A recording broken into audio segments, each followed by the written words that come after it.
So ಯಾವ್ಯಾವ ಚುನಾವಣೆಗಳಲ್ಲಿ ಯಾವ್ಯಾವ ವಿಚಾರಗಳು ವರದಾನವಾಗತ್ತೆ ಅವರಿಗೆ ಶಾಪವಾಗತ್ತೆ ಅಂತ ಗೊತ್ತಾಗೋದಿಲ್ಲ. ಈಗ ಫಾರ್ ಎಕ್ಸಾಂಪಲ್ ಕರ್ನಾಟಕದಲ್ಲಿ ಆಗಿರುವಂಥ ವಕ್ಫ್ ವಿಚಾರಗಳು ಜೊತೆಗೆ ಜಮೀರ್ ಆಡಿರುವಂಥ ಮಾತುಗಳು, ವಕ್ಫ್ ವಿಚಾರದಲ್ಲಿ ಆಡಿರುವಂಥ ಮಾತುಗಳು ಮಹಾರಾಷ್ಟ್ರದಲ್ಲಿ ಬಿಜೆಪಿ ವರವಾಗಿ ಮಾಡ್ಕೊಳ್ಳೋಕ್ಕೆ ಅಲ್ಲಿ ಪ್ರಯತ್ನವನ್ನು ಪಟ್ಟಿದ್ದು. ಚನ್ನಪಟ್ಟಣದಲ್ಲಿ ಜಮೀರ್ ಆಡಿರುವಂಥ ಮಾತುಗಳು ಕಾಂಗ್ರೆಸ್ಗೆ ಡ್ಯಾಮೇಜನ್ನು ತಂತು, JDSಗೆ ವರವಾಗಿ ನಿಂತ್ಕೊಳ್ತು. ಬಿಜೆಪಿ ಅದನ್ನು ಪ್ರಯತ್ನವನ್ನು ಬಹಳ ದೊಡ್ಡ ಮಟ್ಟದಲ್ಲೇ ಮಾಡಿಕೊಂಡಿದೆ JDSಗೆ ಸಪೋರ್ಟ್ ಮಾಡೋ ವಿಚಾರದಲ್ಲಿ. ಚನ್ನಪಟ್ಟಣ ಬೈ ಎಲೆಕ್ಷನ್ ಬಾಂಬೆ ಬಜಾರ್ನಲ್ಲೂ ಸದ್ದು. ಬೆಟ್ಟಿಂಗ್ ಜಗತ್ ಏನ್ ಹೇಳ್ತಾ ಇದೆ ಹಾಗಾದ್ರೆ? ಚನ್ನಪಟ್ಟಣ ರಿಸಲ್ಟ್ ಬಗ್ಗೆ ಡೆಲ್ಲಿ ಬಜಾರ್ನಲ್ಲೂ ಫುಲ್ ಸುದ್ದಿ ಟ್ರೆಂಡಿಂಗ್ ಅಲ್ಲಿದೆ ವಿಚಾರ. ಎರಡು ಬೆಟ್ಟಿಂಗ್ ಬಜಾರ್ಗಳಲ್ಲಿ ಬೆಟ್ಟಿಂಗ್ ಬಲು ಜೋರಾಗಿ ನಡೀತಾ ಇದೆ. ಎರಡು ಬಜಾರ್ಗಳಲ್ಲಿ ಮುಂದಿರುವ ಕುದುರೆ ಯಾವ್ದು ಗೊತ್ತಾ? ಹಾಟ್ ಫೇವ್ರೆಟ್ ಹಾರ್ಸ್ ಯಾವ್ದು ಗೊತ್ತಾ? ಚನ್ನಪಟ್ಟಣ ಬೈ ಎಲೆಕ್ಷನ್ ಬಾಂಬೆ ಬಜಾರ್ನಲ್ಲಿ ಸದ್ದು ಮಾಡ್ತಾ ಇರೋದ್ರ ಬಗ್ಗೆ ನಾವು ಈಗಷ್ಟೇ ಹೇಳ್ತಾ ಇದ್ವಿ. ಸೊ ಏನ್ ಲೆಕ್ಕಾಚಾರ, ಏನ್ ಪ್ರಿಡಿಕ್ಷನ್? ಕೇವಲ ಬಾಂಬೆ ಮತ್ತು ಡೆಲ್ಲಿಗೆ ಮಾತ್ರ ಇದು ಸೀಮಿತವಾಗಿದೆಯಾ ಅಥವಾ ಬೆಂಗಳೂರಿನಲ್ಲೂ ಕೂಡ ಬೆಟ್ಟಿಂಗ್ ಕಟ್ಟೋದಕ್ಕೆ, ಬಾಜಿ ಕಟ್ಟೋದಕ್ಕೆ ಮುಂದಾಗ್ತಾ ಇದ್ದಾರ ಜನ?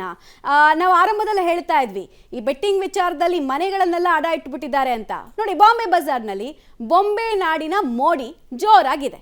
ಒಂದು ನಮ್ಮೆಲ್ರಿಗೂ ಗೊತ್ತು, ಕೇಂದ್ರ ಸಚಿವರಾಗಿರೋದ್ರಿಂದ ಅವರ ಪುತ್ರನೇ ನಿಂತಿರೋದ್ರಿಂದ ಸಹಜವಾಗಿ ಒಂದು ಇಂಟ್ರೆಸ್ಟ್ ಅಥವಾ ಅಟ್ರಾಕ್ಷನ್ ಅಂತ ಹೇಳ್ತೀವಲ್ಲ, ಅದಂತೂ ಜೋರಾಗಿದೆ. ಸೊ ಸದ್ಯಕ್ಕೆ ಸಟ್ಟಾ ಬಜಾರ್ ಅಥವಾ ಬಾಂಬೆ ಬಜಾರ್ನಲ್ಲಿ ಏನ್ ನಡೀತಾ ಇದೆ ಅಂತ, ಅಪ್ಪ ಸೆಂಟ್ರಲ್ ಮಿನಿಸ್ಟರ್, ಮಗ MLA ಆಗ್ತಾರ ಅನ್ನೋದ್ರ ಬಗ್ಗೆ ಚರ್ಚೆ ಮಾತ್ರ ಅಲ್ಲ, ಈಗ ಅದು ಬೆಟ್ಟಿಂಗ್ ವಿಚಾರದ ಹಂತಕ್ಕೂ ಹೋಗಿದೆ. ನಮಗೆ ಗೊತ್ತೇ ಇದೆ, ಬೆಟ್ಟಿಂಗ್ ಜಗತ್ತಲ್ಲಿ ಸಾವಿರಾರು ಕೋಟಿ ಹೂಡಿಕೆ ಆಗಿರುತ್ತೆ ಒಂದೊಂದು ಬೈ ಎಲೆಕ್ಷನ್ ವಿಚಾರದಲ್ಲೂ ಅಥವಾ ಎಲೆಕ್ಷನ್ ವಿಚಾರದಲ್ಲೂ. ಅಲ್ಲಿ ಪ್ರೆಡಿಕ್ಷನ್ ಕಷ್ಟ ಬೈ ಎಲೆಕ್ಷನ್ ವಿಚಾರದಲ್ಲಿ, ಬಟ್ ಬೆಟ್ಟಿಂಗ್ ಅಂತೂ ನಡೀತಾ ಇರುತ್ತೆ. ಸಾವಿರಾರು ಕೋಟಿ ಅವ್ರದ್ದೇ ನೆಟ್ವರ್ಕ್ ಇರುತ್ತೆ. ಸಾಮಾನ್ಯವಾಗಿ ಒಂದು ಜನರಲ್ ಆಗಿ ಹೇಳೋದಂದ್ರೆ ಮಾರ್ವಾಡಿಗಳ ಕೈಯಲ್ಲಿ ಆ ಬೆಟ್ಟಿಂಗ್ ಜಗತ್ತು ಕಂಟ್ರೋಲ್ ಅಲ್ಲಿ ಇರುತ್ತೆ. ಸೊ ಅವ್ರದ್ದೇ ಒಂದು ನೆಟ್ವರ್ಕ್ ಇರುತ್ತೆ. ಹಿಂಗಾಗಿ ಚನ್ನಪಟ್ಟಣದ ಬಗ್ಗೆ ಕೂಡ ಸುದ್ದಿಯಲ್ಲಿದೆ. ಚನ್ನಪಟ್ಟಣ ಬೈ ಎಲೆಕ್ಷನ್ ಬಗ್ಗೆ ಮುಂಬೈ ಹಾಗೂ ದೆಹಲಿಯಲ್ಲಿ ಕುತೂಹಲಕ್ಕೆ ಕಾರಣ ಆಗ್ತಿದೆ, ಯಾರು ವಿನ್ ಆಗ್ತಾರೆ ಅಂತ. ಸೊ 1:2 ಅಂತೆಲ್ಲ ಅಲ್ಲಿ ರೇಟ್ಗಳು ನಡೀತಾ ಇದೆ. ಕುಮಾರಸ್ವಾಮಿ ಅವರ ಮಗ ಎಂಬ ಕಾರಣಕ್ಕೆ ಚನ್ನಪಟ್ಟಣದತ್ತ ಬಾಂಬೆ ಬಜಾರ್ ಹೆಚ್ಚಿನ ಚಿತ್ತವನ್ನು ವಹಿಸ್ತಾ ಇದೆಯಾ, ಅಥವಾ ಇಲ್ಲಿ ಅಭ್ಯರ್ಥಿಗಳು ಗೆದ್ರು ಗೆಲುವಿನ ಕ್ರೆಡಿಟ್ ಹೋಗೋದು ಯಾರಿಗೆ? ಪ್ರತಿಷ್ಠಿತ ರಾಜಕಾರಣಿಗಳಿಗೆ. ಅವ್ರ ಪ್ರತಿಷ್ಠೆಗೆ ಪೆಟ್ಟು ಬೀಳುತ್ತಾ ಇಲ್ವಾ ಅನ್ನೋ ಇಂಪಾರ್ಟೆನ್ಸ್ಗೂ ಇದು ಇಂಪಾರ್ಟೆಂಟು. ಬೆಂಗಳೂರು ಬಜಾರ್ನಲ್ಲಿ ಬೆಟ್ಟಿಂಗ್ ಡೌನ್ ಆಗಿದೆ. ಕ್ಲಾರಿಟಿ ಇಲ್ಲದ ರಿಸಲ್ಟ್ ಎಂಬ ಲೆಕ್ಕಾಚಾರದಿಂದ ಬೆಟ್ಟಿಂಗ್ ಕಟ್ಟೋದಕ್ಕೆ ಯಾರೂ ಮುಂದೆ ಬರ್ತಾ ಇಲ್ಲ ಬೆಂಗಳೂರು ಬಜಾರ್ ವಿಚಾರದಲ್ಲಿ. ಬಟ್ ಬಾಂಬೆ ಮತ್ತು ಡೆಲ್ಲಿನಲ್ಲಿ ಹಂಗಿಲ್ಲ ಕತೆ.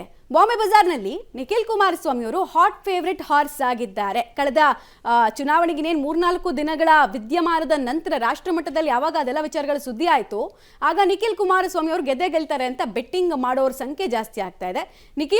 ನಿಖಿಲ್ ಕುಮಾರಸ್ವಾಮಿ ಗೆಲುವಿನ ಬಗ್ಗೆ ಕೇವಲ ಡೆಲ್ಲಿನಲ್ಲಿ ಮಾತ್ರ ಅಲ್ಲ, ಬಾಂಬೆ ಬಜಾರ್ನಲ್ಲೂ ಕೂಡ ಬೆಟ್ಟಿಂಗ್ ಹೆಚ್ಚಾಗ್ತಾ ಇದೆ. ಇವ್ರು ಗೆಲ್ತಾರೆ ಅಂತ ಬೆಟ್ ಮಾಡೋರ ಸಂಖ್ಯೆ ದೊಡ್ಡ ಸಂಖ್ಯೆಯಲ್ಲಿರೋದು ಗೊತ್ತಾಗ್ತಾ ಇದೆ. ಸಾವಿರಾರು ಕೋಟಿ ಇಲ್ಲೂ ಕೂಡ ಹೂಡೋದಕ್ಕೆ ಮುಂದಾಗ್ತಾ ಇದ್ದಾರೆ.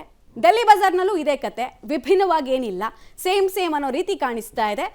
ಬೆಟ್ಟಿಂಗ್ ಜಗತ್ತು ಹೇಳ್ತಾ ಇರುವಂತಹ ವಿಚಾರ. ಮತ್ತೆ ಎಕ್ಸಿಟ್ ಪೋಲ್ ಲಾಸ್ಟ್ ಟೈಮ್ ನೋಡಿದ್ವಿ, P ಮಾರ್ಕ್ ಬಿಟ್ರೆ ಇನ್ಯಾರು ಕೂಡ ಈ ರಿಸಲ್ಟ್ ಕೊಡುವಂತಹ ಸಾಹಸ, ಟ್ರೆಂಡ್ ಕೊಡುವಂತಹ ಸಾಹಸಕ್ಕೆ ಹೋಗ್ಲಿಲ್ಲ.